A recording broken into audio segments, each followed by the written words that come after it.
Welcome back to a new data analysis video. In this video, we are going to be analyzing our dataset using AI. This video is sponsored by Mito, and we are going to be using the platform they created for analyzing our dataset easily. Even you don't know anything about the BI tools like Power BI, or you don't know how to code using Python or R programming language, with Mito you can easily analyze your dataset. You can both type what you want for the analysis, or you can just follow the auto-generated suggestions for finding insights from your dataset. Awesome, let's start with taking a look at our dataset.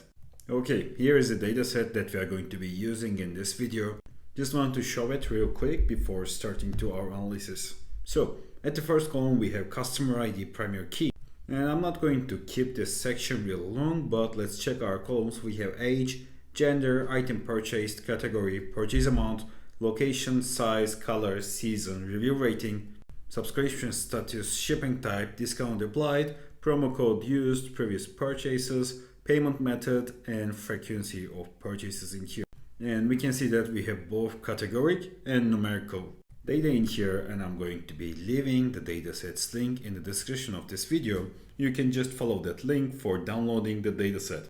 Okay, here I'm at trymito.io, and from this website, you can just follow the download Mito button in here, and here you can see that they are providing installers for different operating systems, and also it can be installed via the terminal. I'm going to also show you that in this video, but right now in this section we are going to be downloading from here. You can directly install the Windows installer. It's an executable file if you are using Windows. I'm using Mac, so I'm going to install the version for the M series chips. It downloads the DMG file, and you just need to drag drop it to the applications folder. Then it's going to be ready. You can find this link in the description of this video. So I will install it right now, and after the installation I'm going to re-record in the UI of the Mito. Okay, here it is. After you enter your email address to the Mito desktop, you can directly access to its features. So let's see the landing page in here. We can see that we can open a new notebook, or we can open a project from here. I have my recent sessions visible in here, and at the right tab on the menu side we can see that we have new window, settings, manage Python environments, check for updates, and about sections. So let me show you the settings in here. We have the options like show welcome page, start new session, restore last sessions, or startup, and we can select the theme, and we have the UI mode options, UI mode for opening a single file. We have the server options, privacy options, and advanced options that you can modify in here. I'm not going to go one by one on them, but these are really useful, and you can check those for finding what is working best for you. And after selecting the settings that you want, you can just use apply and restart button and use it.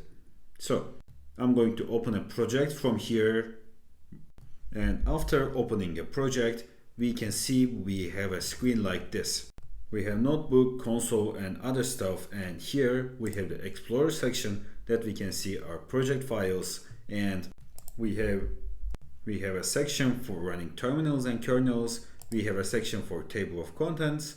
We are going to have a section for extension management, and we are going to have the AI chat for our Jupyter lab, where the magic happens. So let's directly start. I'm going to create a notebook in here, and let's name it like, let's say rename notebook, and I will say shopping analysis, like this. And I'm going to rename that. Now we can directly start. I'm going to show the most of the features when I'm analyzing the data, but for the starting point, let's see how we can use it. Here we have Jupyter options, and we have new Mito sheet option, which is extremely useful for doing data analysis and manipulation operations easily in just like Excel-like UI. We will explore it more later, but right now I'm going to talk more about the AI chat. In here we have different hints for using, and we have the settings section. Here it says general, subscription, database, rules, profile, and support. I only want to mention the database connections in here, but all of them are super useful. Here you can add a connection for your database for directly using data from database easily. But in this tutorial we are going to be working with a CSV file, and in here you can see that we can create a new chat, we can view the chat threads, and here we have the agent and chat modes differently, and from these buttons we can attach file, add context or active cell. So we have also some example use cases in here, and here from this button we can select the model that we want to use. Unlike most of the other tools, you can use the state-of-art AI models for free in Mito. Like, you can just download it, and for the first 150 messages you are going to be able to use it for free. And among these three, Cloud is my favorite, so I'm going to keep it that way, and from this button you can send your message. So let's start. Here at the first place I'm going to show you where my dataset is. Inside here I have this dataset file, so I'm just going to right click on that and I will say copy path. Next up I will import pandas, and I will say data frame is going to be pandas read CSV, and I'm going to paste this in here. So after that our data frame is going to be loaded. And let's start by Mito sheet. I'm just going to click on that, it's going to just insert the codes for me, and in here I'm going to initialize it with my data frame variable in here. So I'm going to have my data frame loaded in here. Let's go on the features of it one by one. Here we can see our data just like in an Excel format, and we can see information like the row count and the column count. And here we can see we have filters in here. We can add filters like here. Let's go to the purchase amount and let's just sort this in ascending order or descending order. We can do all those. We can take the last operation we made back from here, like this is the original sorting, and here we have the options like import, export, copy, and we can change the views of this, like we can just make it like percentage and we can take it back. We have conditional formatting option, format option, insert, delete. We can filter just like I showed. We can use find and replace. We can change the data types like this. We have the pivot option, which is pretty useful. We have the grab and AI option in here. And at the other tab, we have the insert options. In here, we can just have our different data files imported, and we can change the imports. Here we have the text to columns, rename columns, remove duplicates options, which are super useful. We have the formula section and code section in here. Okay, great. So we are not going to use the Mito sheet features in here, but I just want to quickly mention it because I think it's pretty cool. What we are going to use is we are just going to analyze our data with AI. So let's do. I'm going to say like do the duplicated analysis for my data frame. And in here you can see that it says thinking right now, and it's going to generate the code in seconds right now. Here it says check for duplicate rows, and it wrote the code for me. Here we can see that we have the number of duplicate rows 0 and percentage of duplicates 0%. And it continues like number of duplicate customer IDs, total unique customers, and total records. Awesome. Okay, let's continue. I'm not even going to give any comments. Here it gives suggested next steps, and here I see that we have the check for missing values in the dataset. So I'm just going to click on that, and let's see if we have any missing values in our dataset. Here it generated the code for that, and we can see that we have no missing values in the dataset. Awesome. So now what I want to do is I want to see the column names and the data types together. And let's see our response in here. Here it displayed the column names with their data types, and we can see that we have the data types of object, float, integer, and right now I want to continue with, like, let's say I want to see the distributions of the numerical columns in histograms and distributions of the categorical columns in bar charts with their column names. And let's wait for our output. It's super easy to do the analysis with just typing what we want. And in seconds it came up. Let's check the distributions of our dataset. Here at the age side we have a well-distributed dataset from 18 to 70, and purchase amount side we have like a similar purchase amounts for the dollar side. And in here for the categoricals, let's see what we have.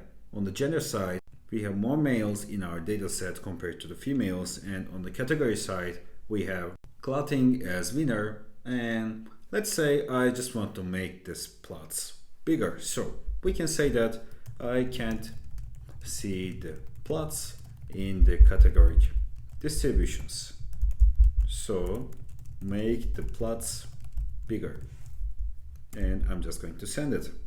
Here we can see our plots better.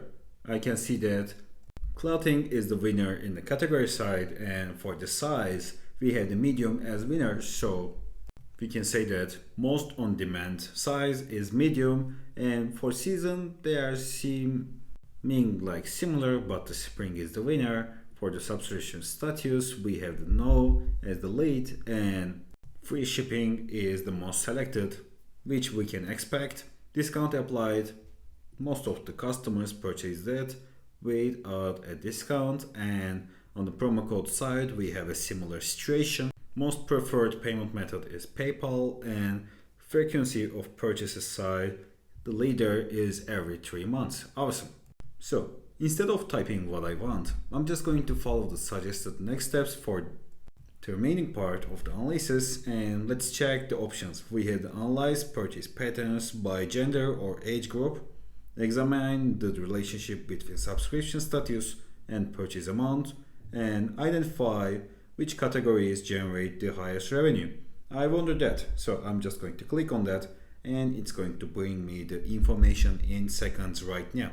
Here we got our group by code, and we can see that clothing is the winner in here. And it also provided the total revenue, and also it provided the plot. Like we can see the information visually easily in here. It's just a ready plot for putting in a presentation. Awesome. I really like that. Let's continue. Let's see our options. It says calculate average purchase amount per category. Let's see that. So let's see our output on that. Here we can see the information for the average purchase amount by category. Footwear is the leader in this group, and overall average purchase amount is $59. And here we can see we have a nice looking plot with overall average in here with all the codes provided. So think like if you want to create this plot, writing these codes are going to take serious time for every plot, but just a click we can generate those easily. So let's continue. Here I'm going to continue with analyze revenue trends by season. So let's see how it looks. Here we have the total revenue by season. Fall is the leader and summer has the least value, and the total revenue here is again, and we can see we have the presentation ready plot in here again in seconds. Awesome, let's continue. Now I'm going to continue with the option compare purchase patterns between male and female customers. So we are going to see that in seconds. Here is our results. We can see that on the average payment, female is the leader category, and in here we can see we have the beautiful presentation ready plots again. So we already know that number of purchases was higher at the male side, but we can see that female is the better paying category compared to the male category in our dataset. Okay, let's continue with a more complex one. Investigate the impact of discounts and promo codes on revenue. Let's see that in our analysis section. Here are our codes for that, and we have the impact of discounts and promo codes. Let's only check the promo code.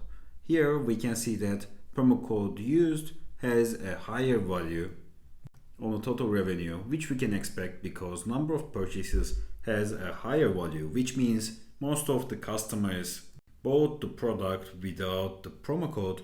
So we need to check for the average purchase amounts, and in here it seems like there is no critical difference, like it's not even 1%, but promo code seems like not making a critical difference in here.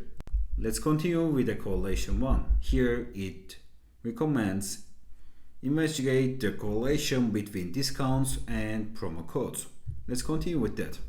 Here we have our codes ready, and we can see that no, yes, and all sections, it seems like they are identical. Maybe they counted as the same, or maybe every promo code can be used as discount at the data record side, and we can see that they are similar. Okay, now let's test a different thing. I'm just going to go with add context, and I'm going to add the data frame as the context. And what I'm going to say is, I'm going to say find the best seller product. And let's see our response in here. Mito automatically generates all the necessary code for finding the best seller product. Here we have our code ready, and the best selling product is blues with jewelry and pants. And in here we can see the bar chart for seeing that. And I'm just going to follow this up with the give me the list values. Actually, we can say like selling values, selling UST values of blues, and compare it with jewelry, because we expect jewelry to be at higher price, but I just want to see the lowest price on the blues and the jewelries. Here they both have the same minimum price. Okay, awesome. I just want to continue with the suggested next steps, and let's see what we have. Find the maximum purchase amounts for blues and jewelry. Compare average purchase amounts between blues and jewelry. Analyze which colors are most popular for these products. Let's see that. I'm curious on that. Here we have the most popular colors for blues. The winner is violet. And we have the most popular colors for jewelry. We have the gray as the leader, and we have the plots for those. Awesome. Okay, now I want to continue with the analyze which locations generate the most revenue, and it's going to be our final analysis for this desktop app part. Here the winner is Montana, and we can see we have the total revenue of 233,000. And we have the 50 locations in our dataset, and here we have the beautiful bar chart ready. So no matter the context of your dataset, you can do quick analysis and you can create beautiful plots with Mito easily. As you can see, you can just enter your data frame in the system, and then it's going to suggest you how you can analyze it for seeing the correlations or distributions and stuff like that.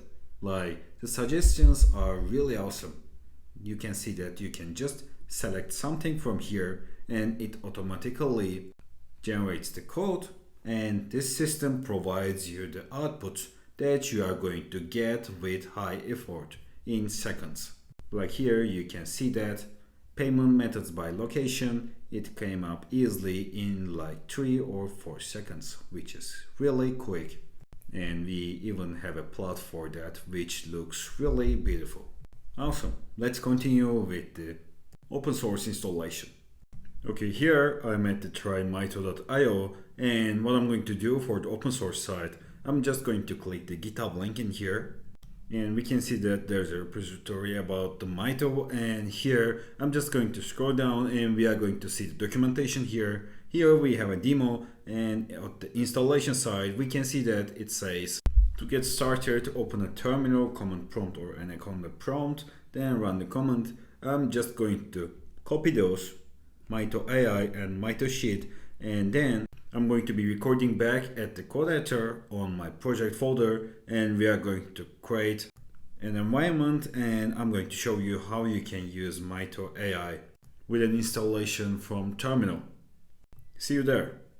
Here I'm in the Visual Studio Code interface, and I'm going to open a terminal from here. And firstly, let's create an environment. For creating an environment, I'm using Mac, and I'm also going to show you how you can use it from Windows too. What I'm going to do is I will say Python 3 virtual environment, and let's say like Mito environment like this. And if you are using Windows, you are just going to change this to Python and it's going to work for you. And in here, I don't have an environment file on my path. And when I make this run, we are going to see that we are going to have Mito environment in there. And for activating it on Windows, what you need to do is you will say Mito environment, and then you will say scripts and activate like this. And after running that, you are going to see your environment name at the starting point of the line. And on the Mac, what we are going to do for the Mac operating system is we will say source, our environment name, Mito environment, and we will say bin and activate. And after that, we are going to see our environment is activated. And in here, what I'm going to do is I'm going to install Jupyter Lab and its essential backend components. Like I will say pip install Jupyter Lab, pipe kernel, Jupyter Lab server, and Jupyter server and notebook like this. And after the installation, we are going to install the Mito in here. And the installation is just about to finish. And when it finishes like this, we will say pip install. And here we are going to pass Mito AI and Mito Sheet. And we are going to wait for its installation. Okay, we have everything ready in here right now. I'm just going to say Jupyter Lab inside the environment that we created. And it opens the Jupyter Lab in localhost at this address. And let's see how it looks like.